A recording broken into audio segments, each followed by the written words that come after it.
Halo teman-teman, kembali lagi di Narasi Lintang. Di episode kali ini, kita akan membahas seberapa besar faktor bahasa dalam mempengaruhi eksploitasi lingkungan. Teman-teman, sudah menjadi rahasia umum bukan? Kalau Indonesia tuh memang sudah darurat literasi. Bahkan, sumber seperti PISA melaporkan bahwa masyarakat Indonesia sangat kurang sekali dalam hal membaca. Ini dibuktikan dengan adanya laporan bahwa skor Indonesia dalam hal membaca itu hanya 359. Padahal skor negara-negara lain atau rata-rata global adalah 476. Tentu dengan skor itu sudah terbayangkan bahwa masyarakat Indonesia sangat minim sekali yang gemar membaca.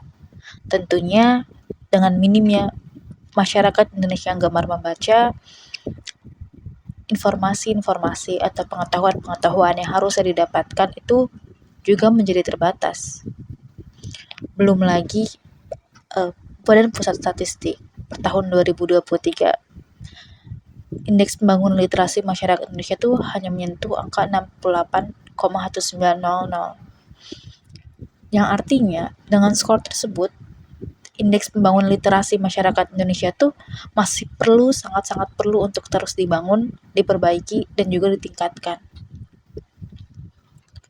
Lalu sebenarnya kenapa sih kok tingkat literasi Indonesia itu bisa serendah itu?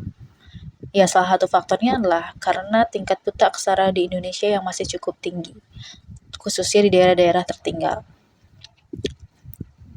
Tentunya tingkat buta aksara atau buta huruf yang tinggi ini juga disebabkan oleh tidak meratanya aksesibilitas pendidikan dan sarana prasarana yang disediakan oleh pemerintah. Karena memang pada kenyataannya realitas yang begitu nyata yang bukan hanya sekedar cerita bahwasannya daerah tertinggal, daerah terluar, tertinggal dan terdepan di Indonesia tuh masih sangat minim perhatian dari pemerintah dalam hal pendidikan, khususnya di bidang literasi. Lalu, apa hubungannya dengan eksploitasi lingkungan? Teman-teman, ketika masyarakat buta aksara atau buta huruf, maka bahasa sehari-hari yang digunakan tentunya adalah bahasa daerah, kan?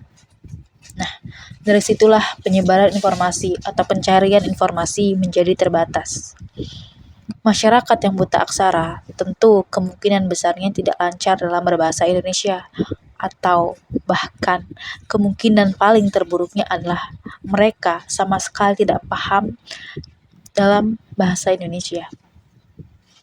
Dari sanalah keterbatasan pengetahuan yang didapatkan berdampak terhadap pengelolaan lingkungan, di mana ketika tidak bisa berbahasa Indonesia dengan baik, tidak memahami bahasa Indonesia dengan baik, tentu akses informasi yang didapatkan juga menjadi terbatas.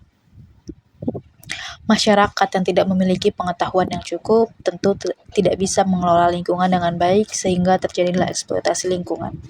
Makanya tidak heran di daerah-daerah terpencil, di daerah-daerah tertinggal, di daerah-daerah yang minim perhatian pemerintah, eksploitasi lingkungan marak terjadi, sudah menjadi rahasia umum. Mungkin sekian dari episode kali ini, sampai berjumpa di episode selanjutnya.